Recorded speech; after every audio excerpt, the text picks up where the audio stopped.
Hello students, आपका स्वागत है आपके अपने YouTube channel I L from can I to I can पर।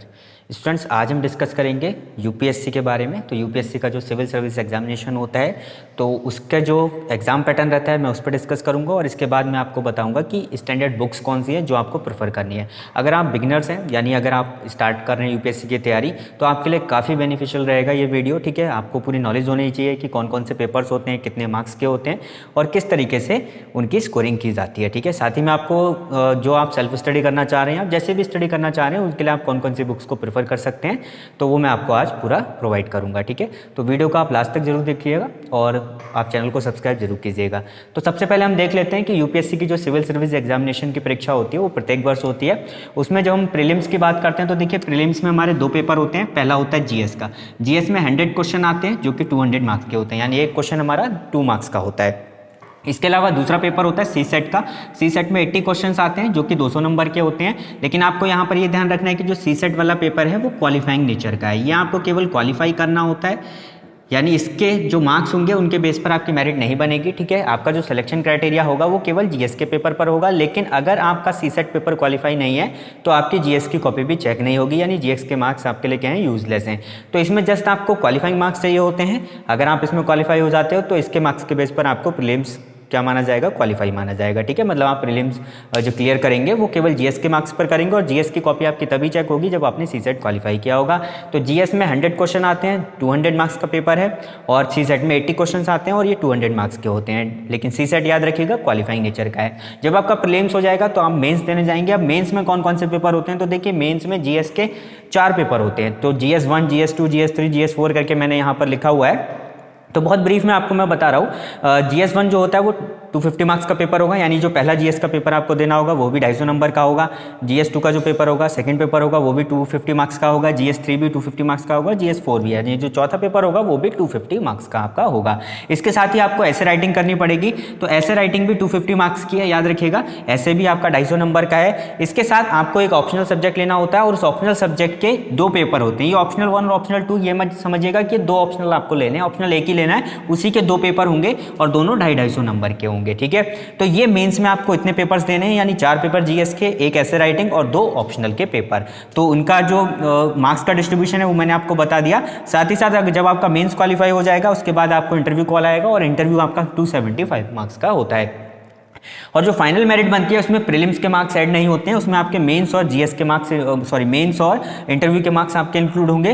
तो टोटल जो मार्क्स यानी मेरिट बनेगी, फाइनल मेरिट बनेगी जब रिजल्ट डिक्लेयर होगा तो वो 225 मार्क्स की होगी, यानी 2025 का आपका क्या होगा, टोटल होगा, जिसमें ये मार्क्स आपके क्या हैं, इंक्लूडेड है। तो ये तो था एग्जाम पैटर्न कि किस तरीके से इसके प्रीलिम्स होते हैं, मेंस होते हैं, कितने मार्क्स का मेंस होता है, कितने मार्क्स का प्रीलिम्स होता है और कितने मार्क्स का इंटरव्यू होता है और किस तरीके से मेरिट बनती है। अब इसके बाद मैं आपको बताऊंगा कि स्टैंडर्ड बुक्स कौन सी हैं जिनकी आपको तैयारी करनी है, जिनसे आपको पढ़ना है यूपीएससी के लिए।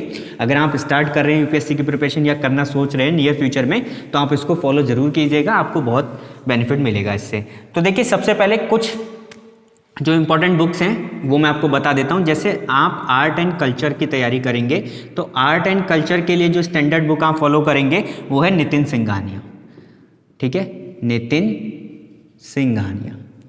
ठीक है, तो आप इस बुक को प्रेफर कीजिएगा, बहुत अच्छे से दे रखा है इसमें। आर्ट एंड कल्चर आपका इस बुक से इजीली प्रिपेयर हो जाएगा। ठीक है, फिर इसमें एक एनवायरनमेंट का भी बहुत बड़ा रोल रहता है। तो अगर आप एनवायरनमेंट की प्रिपरेशन करना चाहते हैं, ठीक है, पर्यावरण की प्रिपरेशन करना चाहते हैं तो उसके लिए शंकर आईएएस की बुक आती है। शंकर आईएएस के नाम से ही आपको दिल्ली में बहुत इजीली अवेलेबल हो जाएगी, अब बाकी जगह भी अवेलेबल हो जाएगी। तो आर्ट एंड कल्चर के लिए नितिन सिंघानिया, एनवायरनमेंट के लिए आप शंकर आईएएस को प्रेफर कीजिए। थर्ड जो आता है इकोनॉमी।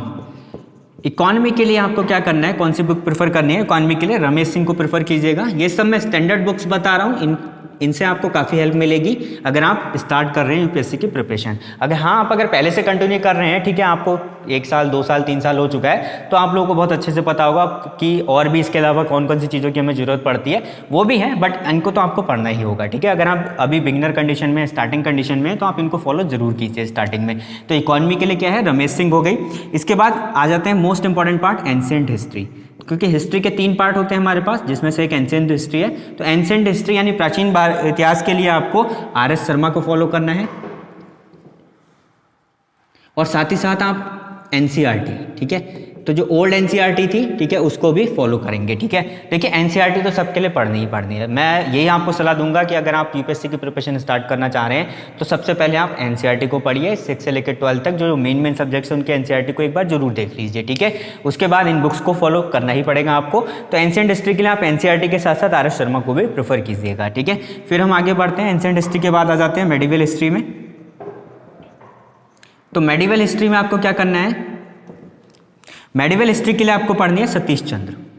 मेडिवल हिस्ट्री के लिए जो स्टैंडर्ड बुक मैं आपको बता रहा हूँ वो है सतीश चंद्र, और इसमें भी आपको एनसीईआरटी को फॉलो करना है, ओल्ड एनसीईआरटी को फॉलो कीजिएगा। तो सतीश चंद्र की जो बुक है वो मेडिवल हिस्ट्री के लिए काफ़ी अच्छी है। फिर आ जाते हैं मॉडर्न हिस्ट्री, हिस्ट्री का ही तीसरा पार्ट अगर हम बात करें तो मॉडर्न हिस्ट्री के लिए आपको क्या करना है, तो मॉडर्न हिस्ट्री के लिए जो स्टैंडर्ड बुक है वो है स्पेक्ट्रम। काफ़ी अच्छी बुक है, स्पेक्ट्रम से आपको बहुत हेल्प मिलेगी। आप स्पेक्ट्रम को भी फॉलो कर सकते हैं या आप चाहें तो विपिन चंद्र को भी फॉलो कर सकते हैं। तो विपिन चंद्रा की बुक भी इसमें काफ़ी यूज़फुल रहती है। मैं सलाह आपको दूंगा आप स्पेक्ट्रम को फॉलो करें, ठीक है। बाकी आप दोनों में से जो भी आपको सूटेबल लगे आप उसको प्रेफर कर सकते हैं, ठीक है। इसके बाद आ जाते हैं most important part of UPSC, जिसमें पॉलिटी का हम बात करते हैं। पॉलिटी के बिना तो यूपीएससी इनकम्प्लीट है। तो पॉलिटी के लिए कोई आपके पास ऑप्शन नहीं है, कोई सब्स्टिट्यूट नहीं है। एम लक्ष्मीकांत की बुक आपको पढ़नी ही पड़ेगी, ठीक है। तो एम लक्ष्मीकांत की बुक आप प्रेफर कीजिएगा, इसका कोई सब्स्टिट्यूट नहीं है, कोई ऑप्शन नहीं है। ये बुक तो आपको पढ़नी ही पढ़नी है पॉलिटी के लिए, और सबसे बेस्ट बुक है इंडियन पॉलिटी के लिए एम लक्ष्मीकांत, ठीक है। तो ये तो मैंने आपको बता दी। इसके बाद मैं आपको और भी बुक्स बता देता हूँ। देखिए आर्ट कल्चर हो गया, नितिन सिंघानिया, एनवायरमेंट हो गया, इकोनॉमी हो गया, ancient history, medieval history, modern history और पॉलिटी, ठीक है। इसके अलावा कुछ और बुक्स भी हैं, वो भी मैं आपको बता देता हूँ।